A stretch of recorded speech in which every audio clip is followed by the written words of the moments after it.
So CHIP is basically clonal hematopoiesis of indeterminate potential. We have certain terminologies in medical science, idiopathic.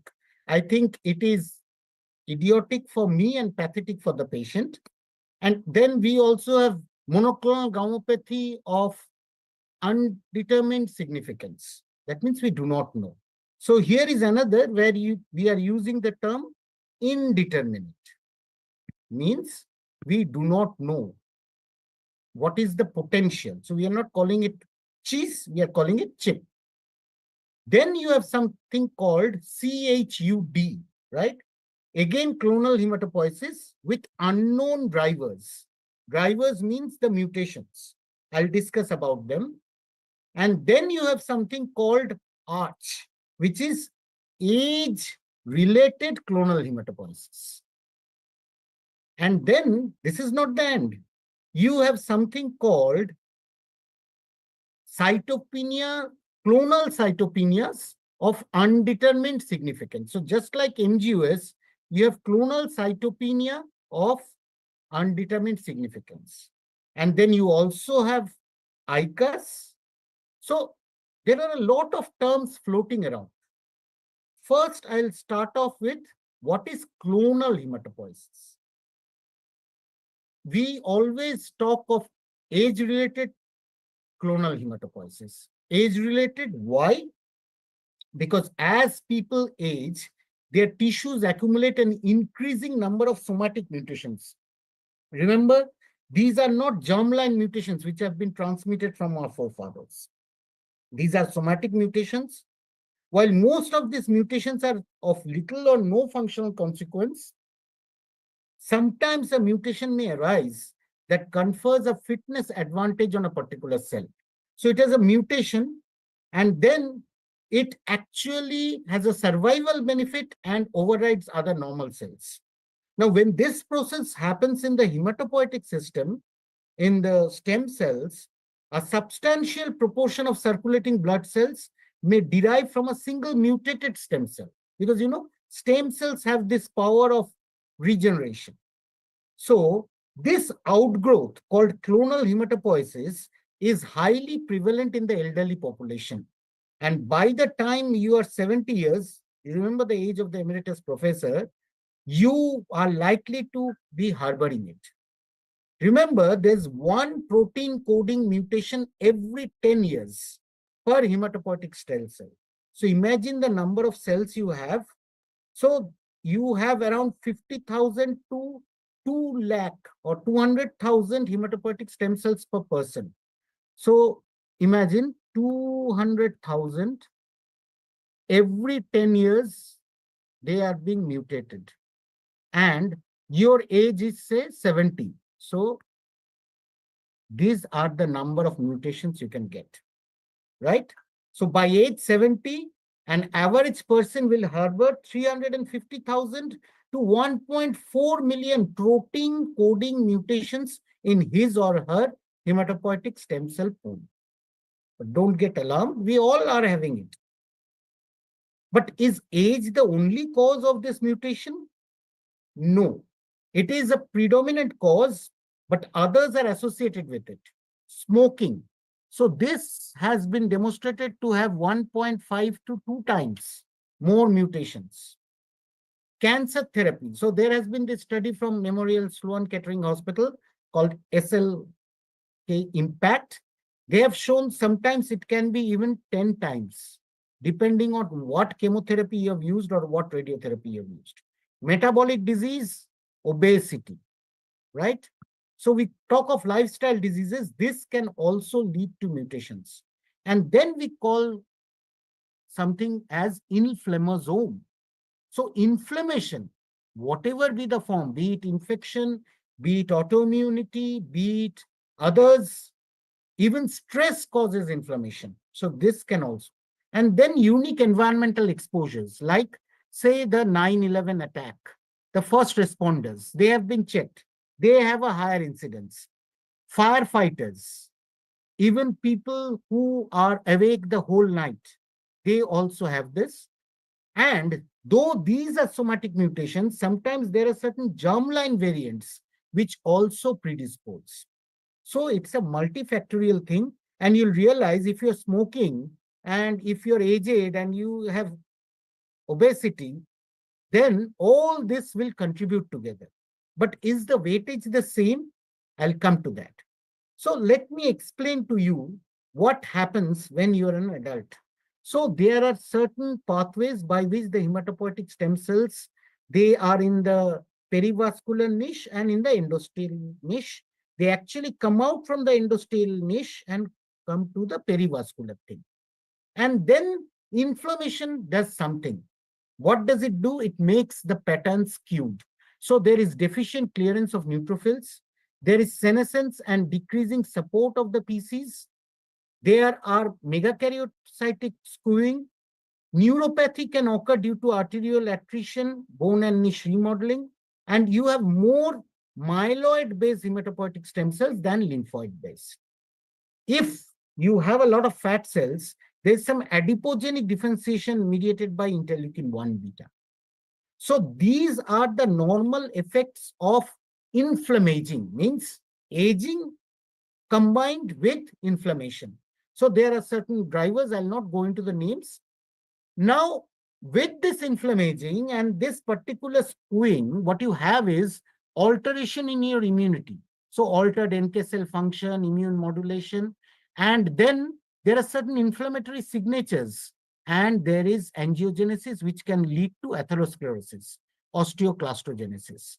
These then get a clonal advantage, and then when you analyze the cells, you see that, DNMT3A mutated, TET2 mutated, these are there. So at birth, there are certain mutations, right? But it's myeloid, lymphoid is around 50-50. By middle age, you have less stem cells, you have DNA damage, telomere shortening or telomere attrition, epigenetic dysregulation. And then with inflammation and with aging, this is what you get, right? There are so many mutations, and this can lead to a number of things. This is internal, right? This is happening. So now we actually talk of something called exposome. So what we are exposed to from our mother's womb till our death. And then if you give intensive chemotherapy, like which can affect the TP53, or there is autoimmunity, there is immune evasion or myeloid malignancy, you can get post-chemotherapy, radiotherapy, myelodysplastic syndrome, and AML. Now, this we knew for a long time, right? We called it secondary MDS or AML.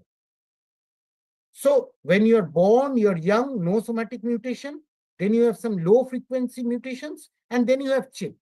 And then if you think, okay, they will develop some hematological disorders, that is not the truth. Cardiovascular complications, and let me tell you, in the last 2 years, cardiologists have published more about CHIP than hematologists. You go to any cardiology conference, you'll always see they're eating chips and discussing chips. And then hematologic malignancies, the risk can be as high as 10 times. So what are the relative frequencies of the mutations? In age, the commonest is, as you can see, DNMT3, right? This professor also had the same. This remains, but as you can see, with smoking, you have ASXL1 mutation, which is more. And then when you have elevated cholesterol or your fat, you get more TET2. And then germline variants also, you get more TET2. And these actually determine what kind of mutations will ultimately be there. And remember, they do not work in isolation. So they work together, and we have done all types of gene expression studies. I'll show you some results. So the commonest, as I told you, are DNMT3A and TET2. They have the mutant progeny.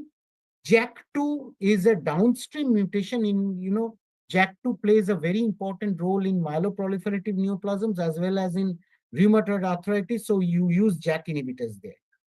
Now, this is happening in the peripheral blood.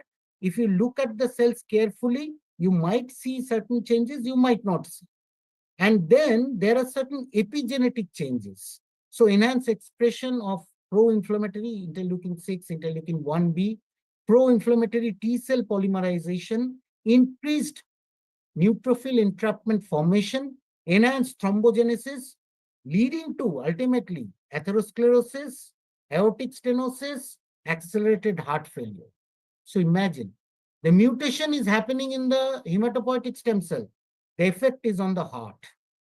That is the beauty of CHIP. And then there is a selective advantage. Some get selected. Inflammation also plays an important role here. So if we look at a visual abstract, you'll see that there is a germline risk, which we are harboring. There are certain sex differences. Males are worse off, as always. Genotoxins like smoking, radiation, chemotherapy, and then normal, then you get acquired mutation, low abundance clones, we call them microclonal hematopoiesis, micro CH. And then because of survival advantage, the growth rates, the acceleration rates are not the same. Some mutations grow at a steady rate, but there are certain spliceosome mutations which occur later in age. They grow at a rate of 50%. So you can imagine there is a threshold. It was going like this, and suddenly it goes like this. And the non-malignant outcomes are actually more cardiovascular disease, as I told you, COPD, CKD, rheumatoid arthritis, osteoporosis, thrombosis, DVT, cardiac disease, and all those. But there's one positive aspect. There's a decreased risk of Alzheimer. So, people say if you smoke, you can get less Alzheimer. It has not been proven, but we do not know whether this mediates. Now, what is the pyramid? So first clonal hematopoiesis occurs. Part of them, say 1 to 5% get chipped. Part of them get cytopenia. Cut of them get MDS AML. And then you have ECAS, EDAS, which EDAS means basically dysplasia of undetermined significance. And this is cytopenia of undetermined significance. And then if you look at the dysplasia, depending on the variant allele frequency, it can be as high as 50%. The dysplasia is all over the place. So CHIP gains dysplasia, goes into CICUS, and then goes into MDS. Just to give you a diagrammatic visualization. So what is the definition of CHIP? Presence of at least one somatic mutation that is relevant clinically and otherwise also found in myelodysplastic syndrome or other myeloid neoplasm. So not all mutations, right? That is relevant clinically, and I'll show you who those are. But there should not be any cytopenia, persistent cytopenia. Because if there is cytopenia, then it becomes CICUS, ICUS, and all those things.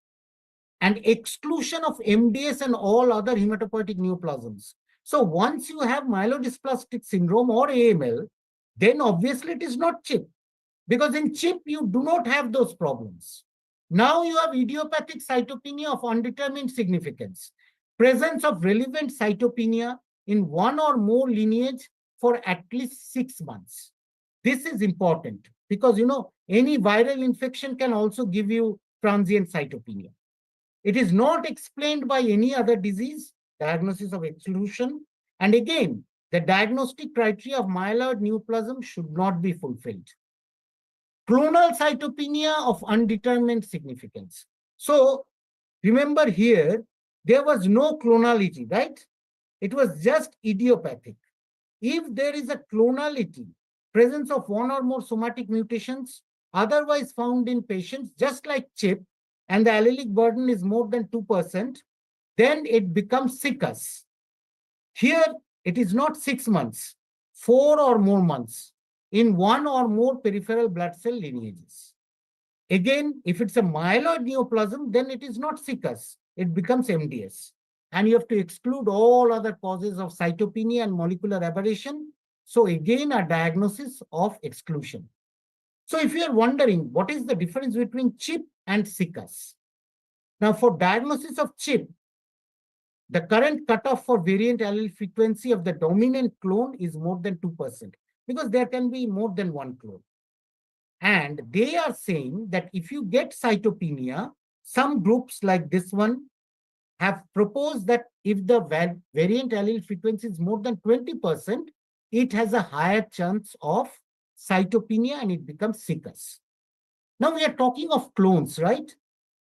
I'll take on the garb of a molecular biologist for 5 minutes. How do you detect the clone? So you've all heard that now you have next generation sequencing. So what was the first generation? This was the classical sequencing where we used ultimately a capillary electrophoresis. Second generation was we developed our libraries through information from the Human Genome Project, and we were using pyro sequencing, ligation, and then reversible dye terminator. And then you have third generation or next generation, where you have fluorescence detection and direct inspection through tunneled emission spectra. And now you have Oxford nanopore, which is quite effective. And you have DNA transistors. This is where the most of the development is going on. So we are trying to reduce the cost and we are trying to reduce the turnaround time.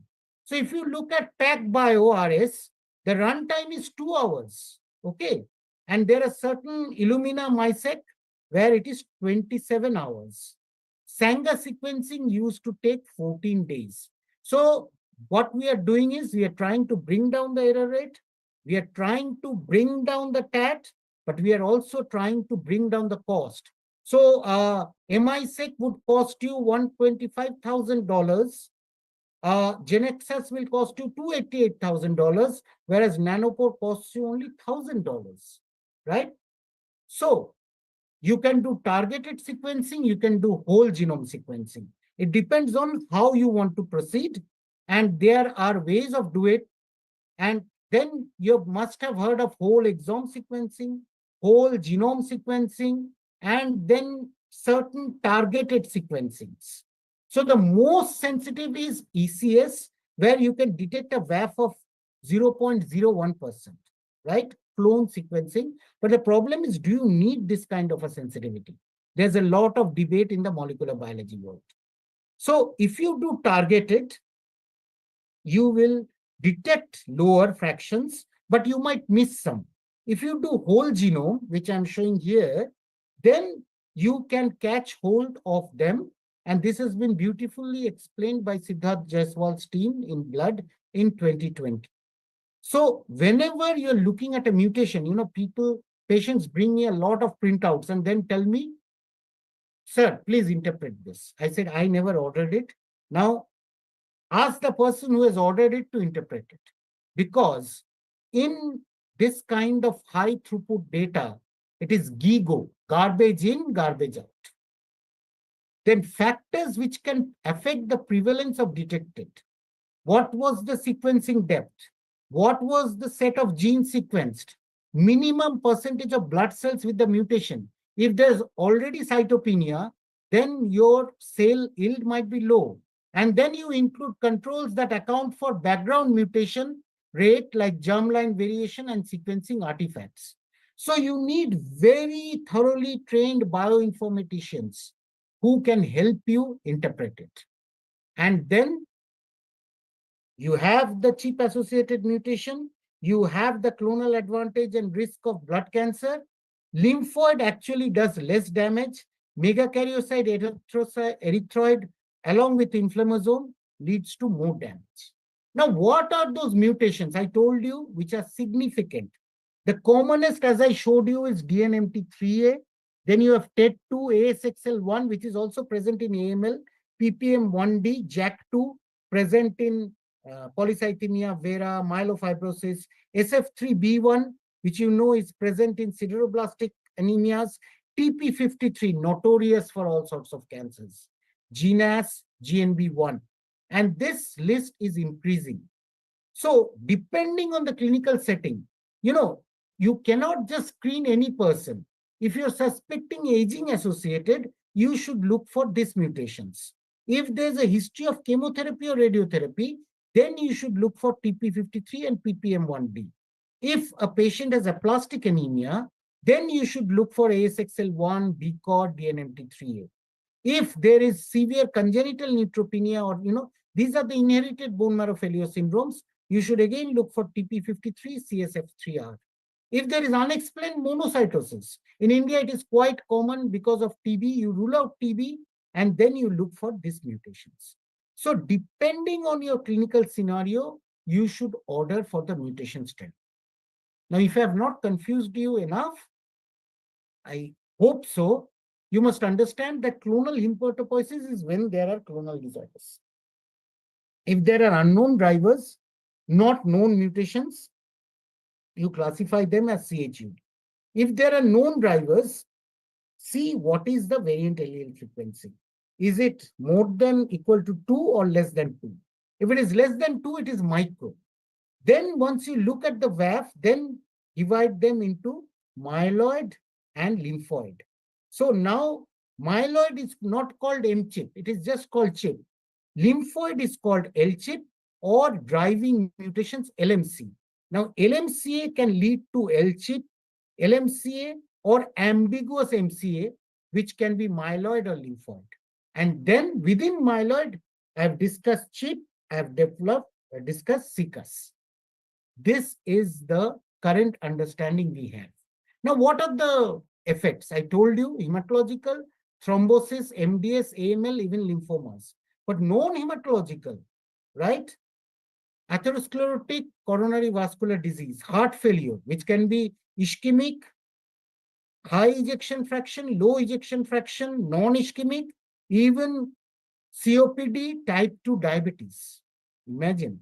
So now you have another angle to the diabetes story. Now, there have been certain studies like using whole exome or SMP arrays, and you'll see that hematologic malignancies in pre-existing have been as high as 31-42%, right? And there have been lymphomas, plasma cell neoplasms, chronic lymphomas. And in this particular study, they did a different kind, so they didn't get enough. So slowly, this was discovered way back, 10 years back. And they thought even in rats, mice, there was increased cardiovascular mortality. And then slowly with research and research in hematology and cardiology, we now know that clonal hematopoiesis predicts what kind of heart failure you can have below the age of 65 years and a worse outcome in cardiogenic shock, regardless of whether there is ischemia or not. So you have a definite risk of heart failure. They have been observed in different parts of the body, observed in the brain, and even, as I told you, in diabetes.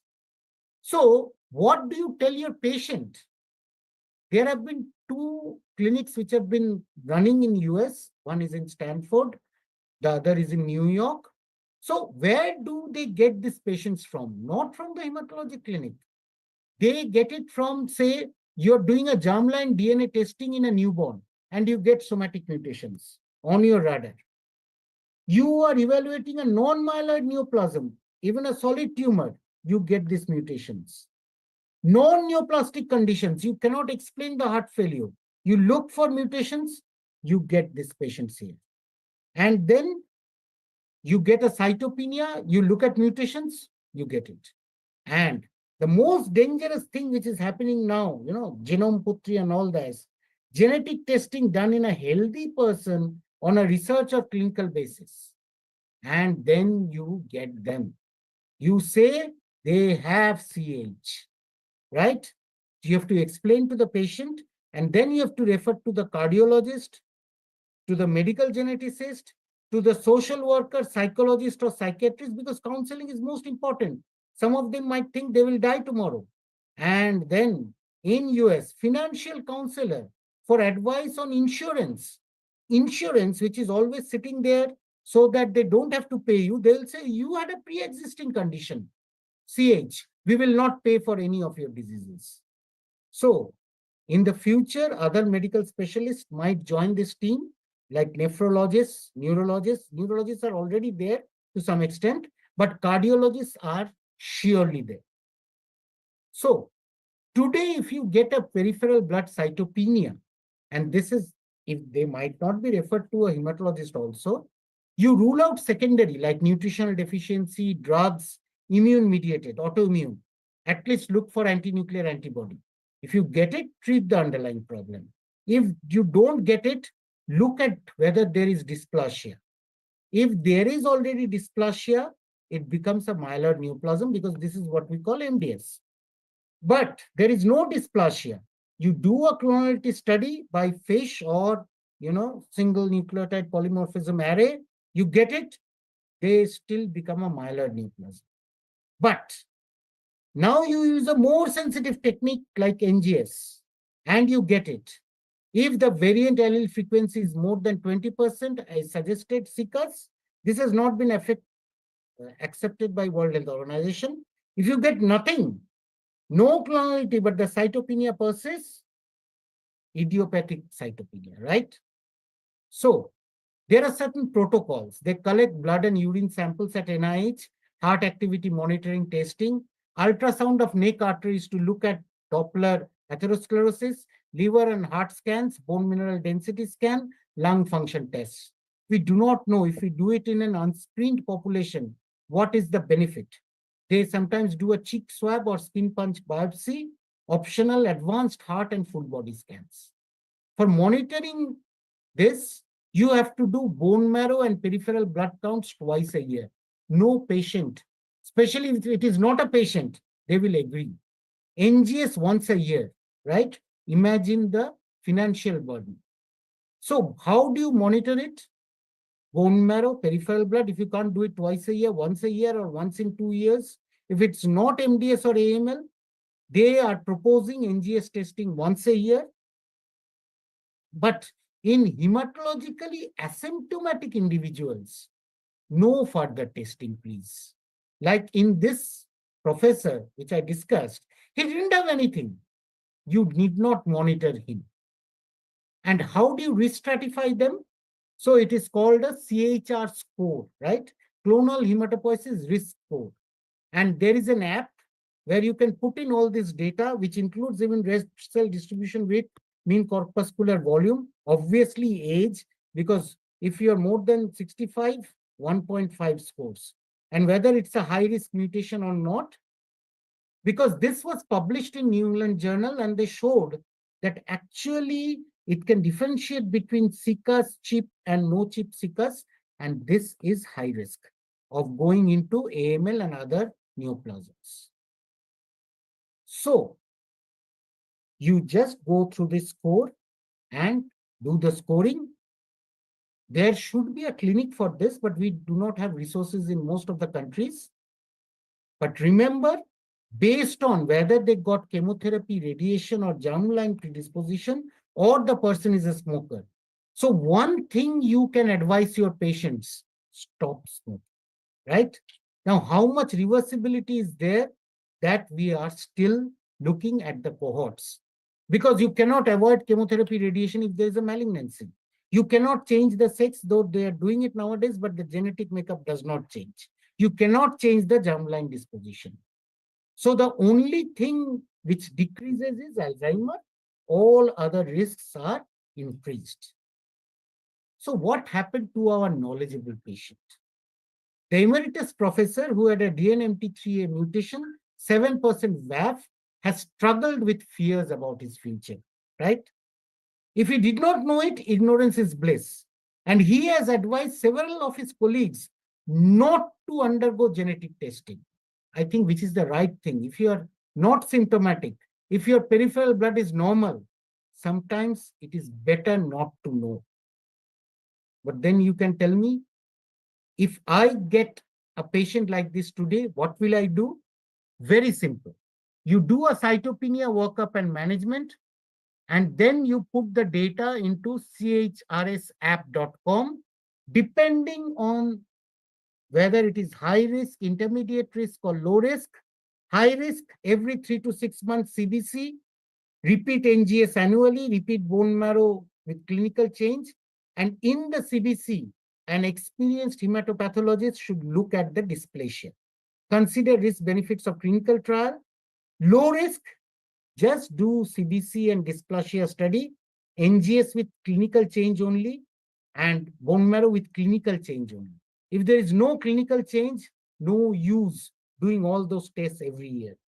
So you should refer them back to primary care provider or the preventative cardiologist. They will tell them that we will monitor you. Other subspecialists may need to be involved. So I hope that I have not confused you. I have tried to tell you all the data which has come and how you tackle the chip of the iceberg. Thank you very much. Thank you, Dr. Chakrabarti, for the wonderful presentation. Now we will open the forum for the question answers. Dr. Chong, please go ahead. Thank you, Dr. Chakrabarti. This is very, very fascinating. And I like the part that you tell us that actually this chip has confers an advantage evolutionarily on an evolution basis. That's why it proliferates and it exists. That was something I was not aware of. So that was very, very interesting. In Singapore, recently with so much interest because, sorry, I'm outside, it's a bit noisy.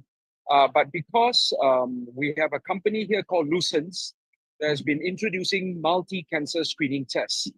And one of the tests that they do is a chip signal. So we have had patients with chips, and that's why, this is a whole new area. And as you said, it extends into cardiovascular risk, diabetes, inflammaging, and so on. So it's been a very, very hot topic in Singapore currently because of this situation. Thank you. Thank you. So do we have any other questions on the forum? Please go ahead.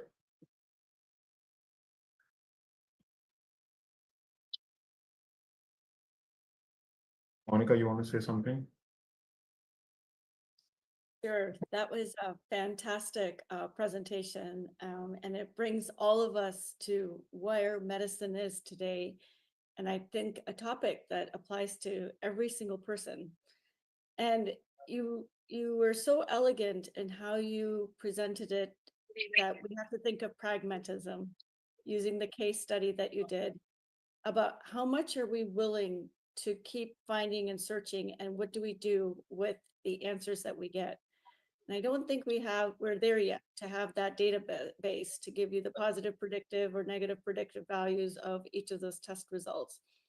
I think when we have a more robust database, the analysis will be better. Otherwise, we end up sitting with a lot of results and a lot of anxiety as to where to move forward. But I think in situations where you can use this, as if you say, okay, I have an abnormality on my chip analysis, and what are my modifiable risk factors? As much as we can avoid even environmental tobacco smoke, even if we don't smoke ourselves, or be cognizant of other risk harm reductions, such as avoiding the use of nonstick pans, using non-highly ultra-processed foods in our diet. I think that maybe it might be a wake-up call and say, okay, maybe I need to lose that extra 10, 15 pounds, or I need to do something else. So it's an incredible presentation on an incredible topic. Thank you very much. That's what I got from it. Thank you. Thank you. Dr. Chakrabarti, I think in Singapore, we are thinking, or rather the hematologists are actually thinking of running a chip clinic, as what you said. Yeah. So that will be quite challenging. As you said, it's a multidisciplinary approach. So definitely there's a lot of interest in this area. But again, like I said, the cost here is quite staggering. I mean, the cost price of the multi-cancer screening Singapore, the cost price is somewhere close to $2,000 to $3,000. So it's a staggering cost. So quite challenging in that sense. Yeah, I think Dr. Angelique has a question. Yes, Dr. Angelique, please go ahead. Yeah. Morning. This was a very good presentation, but I just need to know from a practical point of view. I'm sitting in the surgery. I'm doing my yearly screening on my patient. On my full blood count, what do I need to look out for to alert me that maybe there's something going on? So I'm not at the chip at this stage. I'm just at a normal, ordinary full blood count. What do I need to look out for? Thank you so much. Yeah. So in the complete blood count, the most important information is the mean corpuscular volume, MCV. Previously, we said, okay, when you age, you get a macrocytosis. Now we know that there is something going on. So you look at the MCV, you look at the RDW, and you look at the peripheral blood smear for dysplasia. So dysplasia is not objective at all, but this is something which you should look for. Any kind of cytopenia, right? Because as I told you, with aging, you have a skewing towards the myeloid thing. And even in Singapore, there have been several single cell genomic assays which have shown that actually this skewing towards myeloid leads to a lot of hematological neoplasms. So complete blood count, no cytopenia, no dysplasia, normal MCV, normal RDW, do nothing, right? But if there is a suspicion, and especially if there is cytopenia, this is when you should put your thinking cap on. Is there something else? So you'll obviously first rule out folate in our country, in India, folate deficiency, vitamin B12 deficiency, and then people take a lot of non-prescription medications, some Ayurveda which contain heavy metals. So we have to rule out all those things, and then you look at. But my patients, sometimes the problem is that they get this full report, and then they say there is the commonest thing which I grade is variant of uncertain significance. Now, what do you do with that? So that's why I showed you, we know which are the significant ones. You only order them, and I showed you a table from blood journal that depending on the background, whether that person has received chemotherapy or radiotherapy or has an inherited bone marrow failure syndrome, you ask for a particular set of genes to be analyzed. And then if you get it, if there is cytopenia, then monitor them. If there is no clonality, just follow up the cytopenia like we hematologists do. We give some B12 folic acid and reassure the patient. So this is what you will do. But the most important thing which we all physicians should understand is we should not create panic in the mind of the patient, because that leads to more harm. There will be more inflammation, more stress, and we do not know what will happen to those genes. Thank you. So there's a question where somebody's asking where does this condition increases my risk of other diseases like heart problems and others? No, per se, heart problem due to other causes do not. It's basically the cause and effect relationship has now been established between CHIP and atherosclerosis, right? So in an atherosclerotic population, especially for research purposes, if you do it, significant percentage you'll get these somatic mutations. Okay. But if I have a rheumatic heart disease, which is fortunately going down, or if you have age-related aortic stenosis or other things, there might or might not be. But because all of these things are linked, so diabetes, syndrome X, metabolic syndrome, atherosclerosis, so then you can get some link, but your approach does not change, right? You will manage the heart failure in that manner only. But you will understand that these patients need more frequent monitoring. So that is what is happening. If you look at the cardiology publications, I mean, you cannot change those mutations. It's only that you have to be more vigilant, and you have to understand that this patient has a higher risk of cardiovascular death. So I will frequently monitor them, maybe by digital health aids, or they did not come every time, but I will put them in that so-called high-risk category. Now, as far as hematology is concerned, unless it is high-risk CCUS, which has a predilection for progressing, for others, I will not do anything. Like in MGUS also, I'm just taking from my myeloma colleagues, MGUS low risk monitoring is different. MGUS high risk monitoring is different. Smoldering myeloma monitoring is different. So it's just that there is something smoldering there.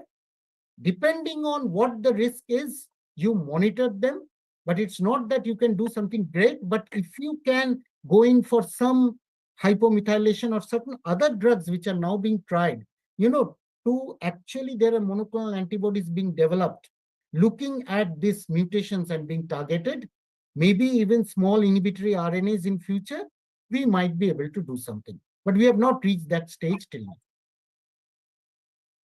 Okay. So can diet, exercise, supplements help to slow progressing of this condition? And should I be worried about my family members or passing this risk to the children? I think diet and lifestyle definitely have an effect. This was known for thousands of years. It is just that we have understood that what they do. So the three things you need to understand is you should eat less and eat as much as natural as possible other than ultra processed, sleep well and move. Because you cannot run today's software, where you sit all the time in a hardware which is 2000 years old. Your body will actually protest and this kind of things will go on happening. So in fact, I think diet is something which is a problem for a lot of diseases. Yeah. So so second question in this was, do I need to be worried about my family members and can the risk be passed to my children? Yeah, so these are not germline mutations, but certain germline mutations predispose, right? So this BNMT3A or TET2 and all, these will not be transmitted. So don't worry about it.